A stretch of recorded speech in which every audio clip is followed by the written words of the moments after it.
So welcome to our first iteration of Lunchtime Live. This is a new initiative that we're trying here where we have more informal conversations with faith leaders on a variety of different topics. And today I am joined by David Balto and by Sister Laura Lee, both of whom work in hospital chaplaincy. And so we're going to be talking with them. I'm going to be talking with them about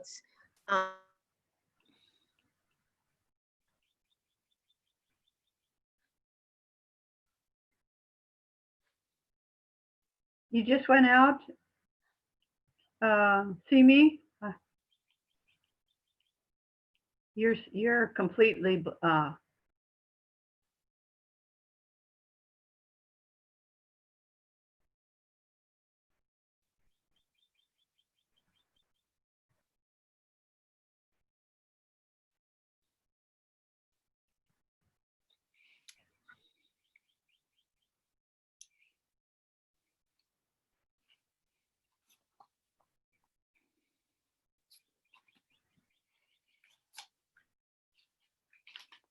okay. You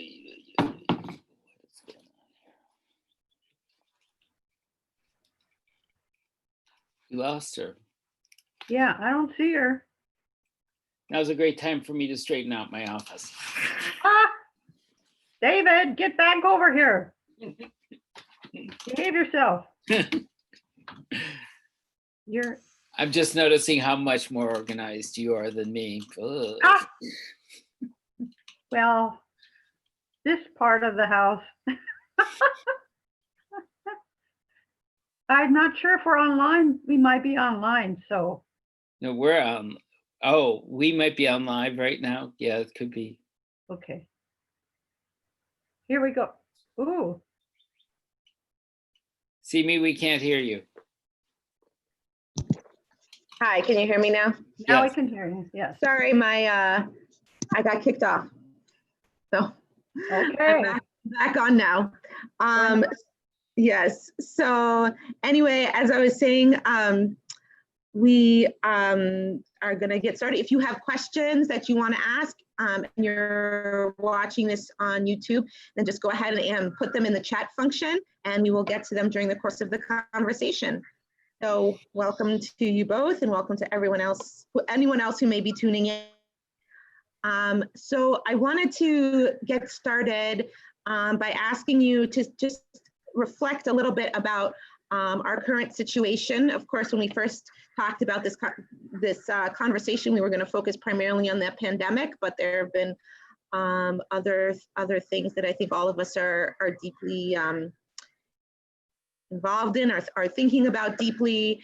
And so I just wanted to give you an opportunity to reflect a little bit on that before launching into our broader conversation. Thank you. I think it's very appropriate that you ask about that at this moment. And I think it's appropriate in connection with the group we are visiting with today, because I think a lot of what's happening is just exactly the issue of understanding one another from different faiths, cultures, races, etc. So for myself, I think it's a good thing to put the elephant in the room there, open that up and just realize that the efforts we are making today are toward mutual understanding. And I would talk about nonviolence as well and the importance of nonviolence. I heard on the TV, I don't remember who it was who said this, but we're not a show of force, but we're a sign of presence. And I thought that was an excellent expression of what I hope that our law enforcement and our military and the people who are trying to help keep peace in our cities are doing. They are not a sign of force as much as a sign of presence. Both Laura Lee and I are blessed to work in a remarkable place, Washington Hospital Center, which is a wonderful example of the racial diversity of the city, with a largely African-American staff and a largely African-American patient population. It's a setting where we see every day people not noticing race or religion and passing through those differences. I hope that everything I've learned and ways I've been touched by working there give me skills so that I can use them to help other people bridge the divisions that are so chronic and so painful in our society today. Thank you. So could you both talk a little bit about, you've both referenced your work, can you talk a little bit about how you got started in hospital chaplaincy and kind of what brought you to that?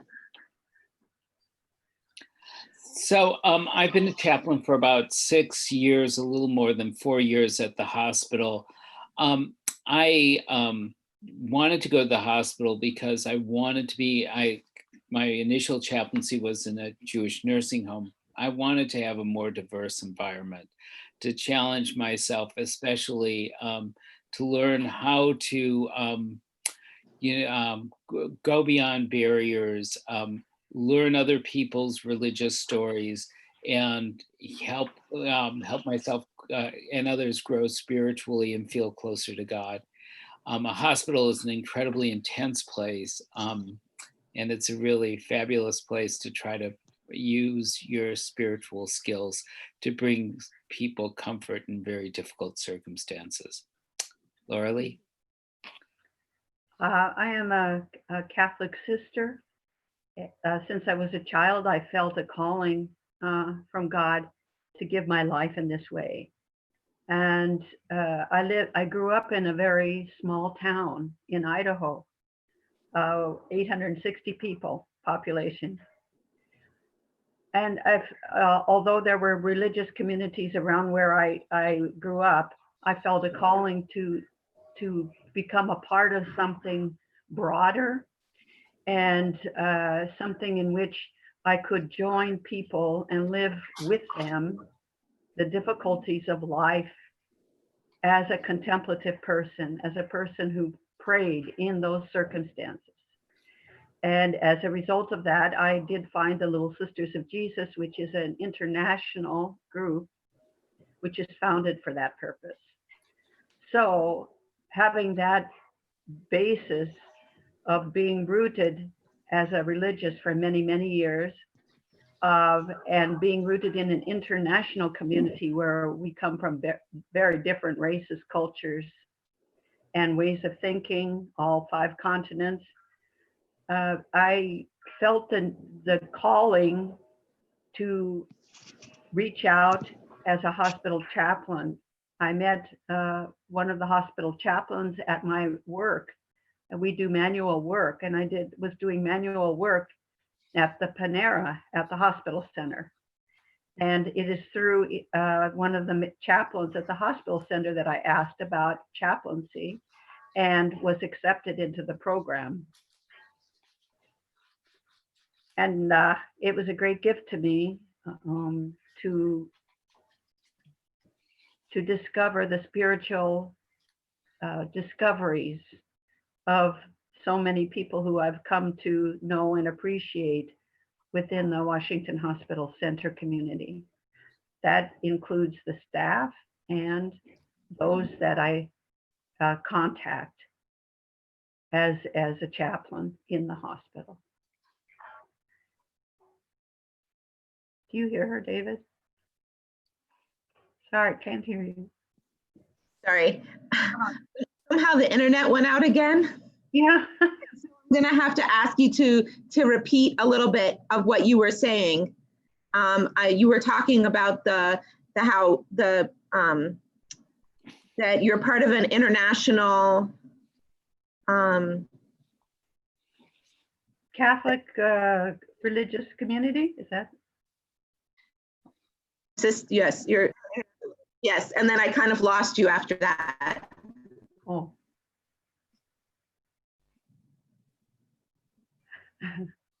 Well, I've lived in many different places. I've lived in an African American neighborhood in Chicago. I've traveled with circus people.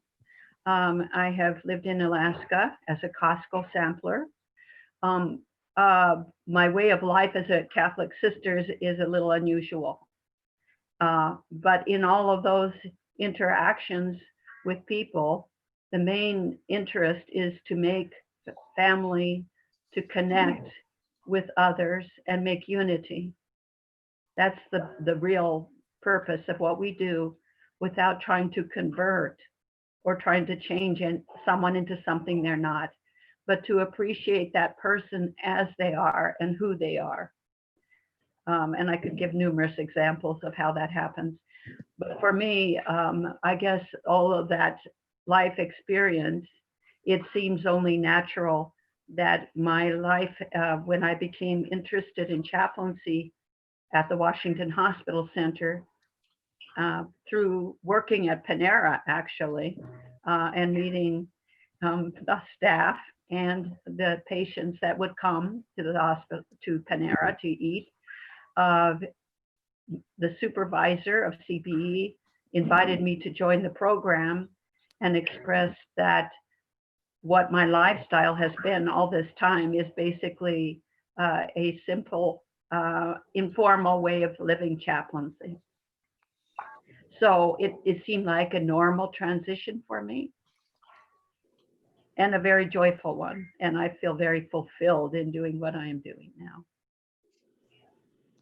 Can you talk a little bit about what is chaplaincy when you're working with patients in the hospital? What does that look like normally? And then how has that changed since the pandemic? David? Yeah, that's a really good question. So normally we wait, we're assigned to units. We'll go visit the units and find patients who, need a visit. And we'll sit down with them and just be in their place, just be a presence for them. We have no agenda. They sort of set the agenda for us. And we help them to talk about what's going on inside them, how their spirit is doing. If the person just wants conversation, that's fine. If they want prayer, we help them with that.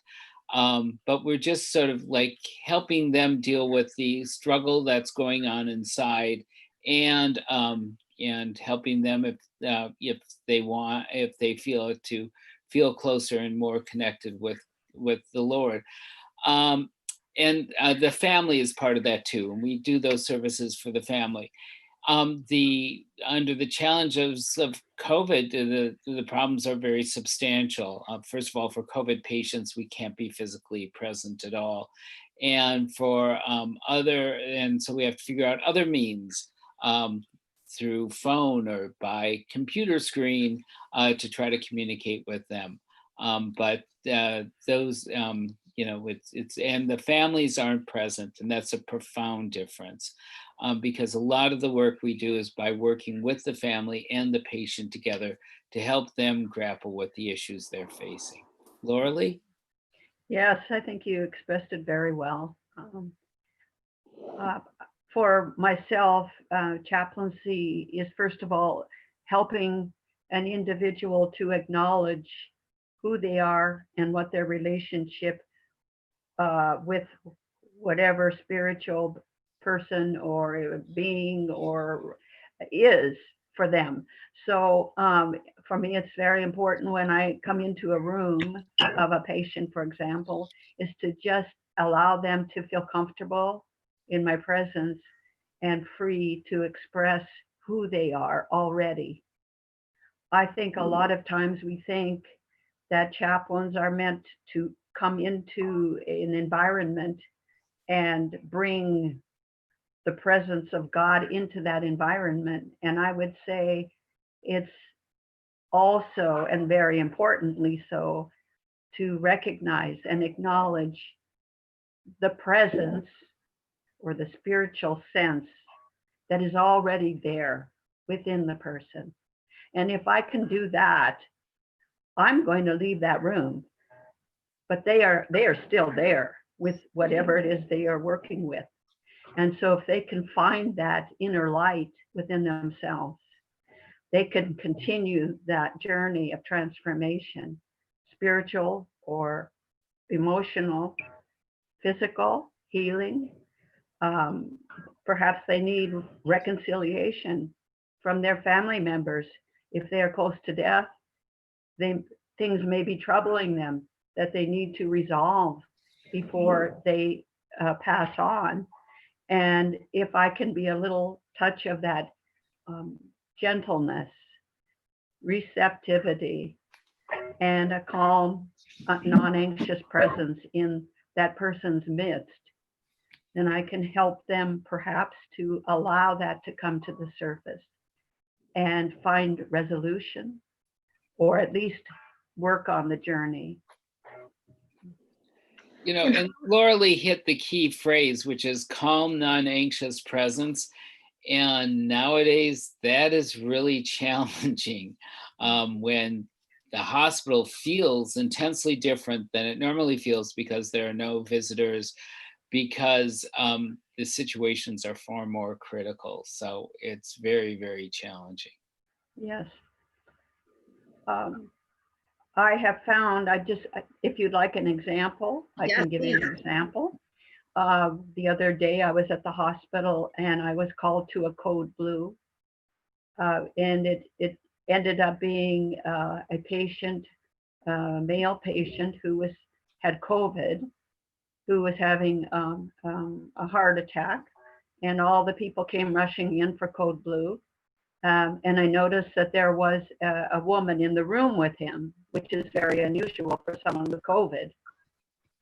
As I was there, a presence in the hallway with the staff. Sometimes just them knowing I'm there helps them and gives them a sense of that someone is here just to be here and to pray and to be a presence. And as I was waiting to see what would transpire, I found out that the woman in the room was the wife of the man who was having the code blue. And they had both had code blue. The virus. And so they said, let's move her down the hallway. And they moved her down the hallway. And they asked me to go into the room and to be with her, to support her, as all of this excitement was going on in the other room. So I think it's also a question of, like David was saying, and I was saying about calm, anxious presence, and also just being there as a sign, it's okay. You know, you are supported by something other than yourself and someone other than yourself. And she was quite grateful just to have that support during that time. Yeah. As you were talking, it also brought up another question, and that is, of course, we think a lot about working with the patients. Do you also work with the medical staff? Is that something that they reach out to you? And especially, again, during this time when I can imagine they're under even greater stress and uncertainty. Well, yeah, I mean, the staff, which is used to, we all live with a fundamental, this very strong desire that people not die alone. And the staff, because the relatives can, oftentimes cannot be there, there is a protocol for the relatives to be there once they know that life support is going to be removed and the person's going to die relatively soon. The staff goes through a lot of anguish. And so we're there available for the staff. And we have, and during the course of the year, we have different opportunities to go and meet with the staff and connect with them spiritually, such as an annual blessing of the hands. Oh, may I interject there? Yeah. Because David and I happened to do that together at the hospital.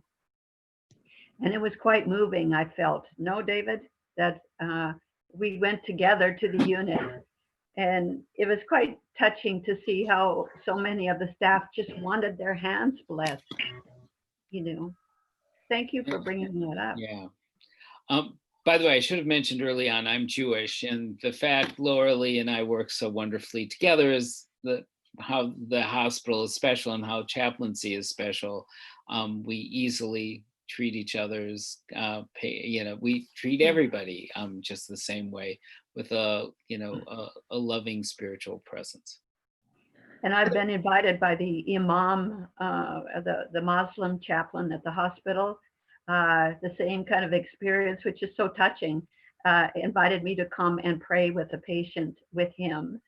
And those signs of unity and connection with one another is a revelation to the people that we go to as well, and the staff. Are there any challenges that brings about when a chaplain of one faith goes to a patient of a different faith, or are they pretty much welcoming and accepting of anybody who wants to come and be with them? Go ahead, David. I think most of the time not, but I will. I'm Jewish and I wear a yarmulke, ritual head covering. Most people observe I'm Jewish. Maybe once or twice in 4 years, somebody is deferred from having me help them. I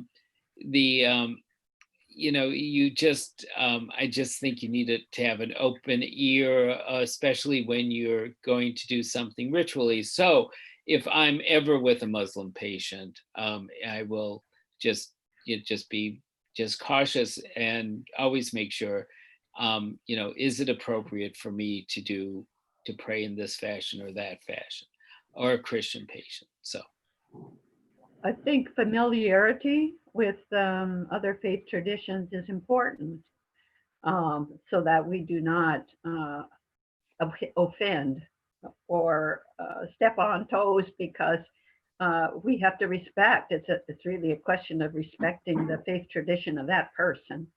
And sometimes we will ask, could you tell me your faith tradition?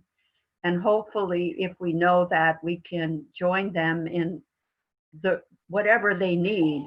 I was speaking with you before about ritual, which is very important to people. I think I've noticed that since I've been working in the hospital. It's very important to people to do ritual. It can be as simple as holding hands. It can be, I want to be blessed with holy water. It can be, I want an anointing with oil. It can be, I want to receive bread and wine. You could go on and on about the symbolisms and rituals that people find that are comforting to them, because it's something they've lived with their whole lives. So how do we relate to that as well as possible, and at the same time remain faithful to our own faith tradition without, that's a very challenging part of being a chaplain, I think.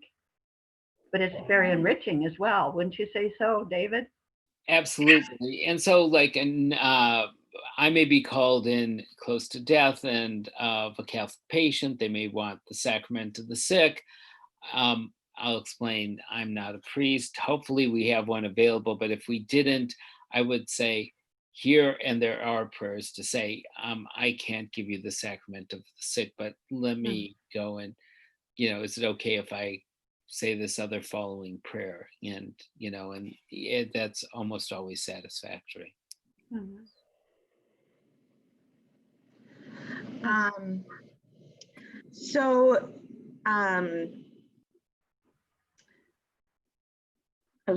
Yes. So I was wanting to ask, so you were talking about kind of how you work with patients of other faiths. And I was just wondering if through this process, and Laura Lee, I think you talked about this a little bit, through that process, do you find how does it affect your own faith? Do you find your own faith is strengthened through working with people of other faiths? I hear that often in an interfaith context, that they feel that their own faith, people's own faiths are strengthened, or they find new aspects to their faith that they hadn't considered before. Do you find that in your work at all?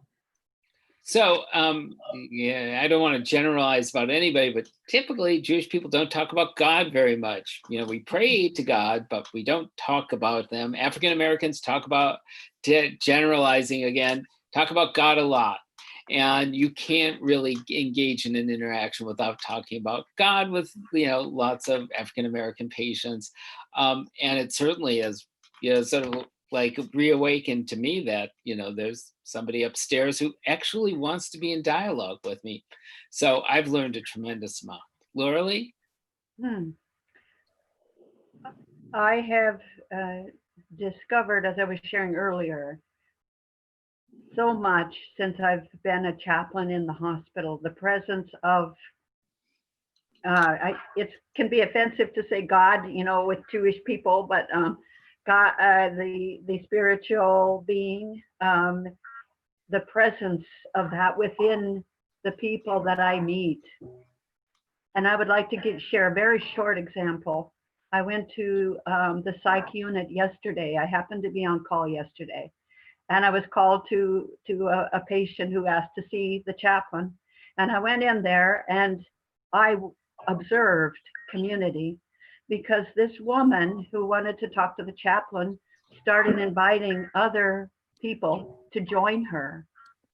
And pretty soon we were a little group sitting around in a meeting room. And I didn't quite know what they wanted, but they just wanted to be there. So we shared together. And at the end, I offered a prayer with them. And they were so touched. The young man, there was a young man there, African-American man in his 20s, no, he wasn't African-American, he was from Nigeria. But he got up and he blessed me.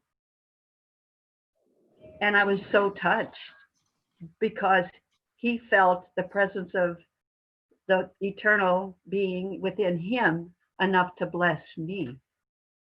And it taught me a lesson. If we allow others to allow that spiritual side of them to come out, they want to share their faith with others. Well, I think that's a perfect segue to my last question, and that is, what is giving you some moments of joy or some moments of hope right now in your work? David? Well, I was going to share that experience actually of this young man, because I think I've discovered more and more, most people have a spiritual side to them. And sometimes we don't see that when we're walking down the street, or we see individuals and we just see the outside of the person and we don't see the inside of that person. But I think there are many, many people that are really spiritual and seeking a deep spirituality in their lives. And so that's been very enlightening for me and a great gift. And I think the example I have is there's a COVID patient in our synagogue who unfortunately passed away. But before that, I organized prayer groups like for 3 consecutive nights where we read Psalms. And on one day we read the entire book of Psalms together, which was a great way of bringing the community together and having a sense that our prayers hopefully would bring wholeness to his spirit, and then, he did pass away. So, but bringing community together was really rewarding. And if I may, I would just want to say too about, we haven't talked at all about approaching death. And I think that for me, as I have worked with people who are on their passage, are making their passage of dying, it has given me a lot of comfort to know that it is, Americans tend to be so uncomfortable with death, but the process of death can be a beautiful transformation of that person's heart, soul, mind, being, to come to the essential of what life really is. And so I've been very touched and moved by my experiences being with people who are on that passage. Well, thank you both so much for joining me in this conversation. I know we Thank just you barely so much. scratched the surface, Yes, Thank you. but I hope maybe this will be the, kind of jumping off point for more deeper, longer conversations. But thank you again so much. And for you who are watching, we will be, this conversation was recorded and we'll be posting it online on our social media. So if you weren't able to stay for the whole thing, you can check out the full conversation there. Thank you again both so much. thank you so much, Stephen, Thank for you. inviting us. Bye. Thank you. It's a real honor. Thank you. Thank you.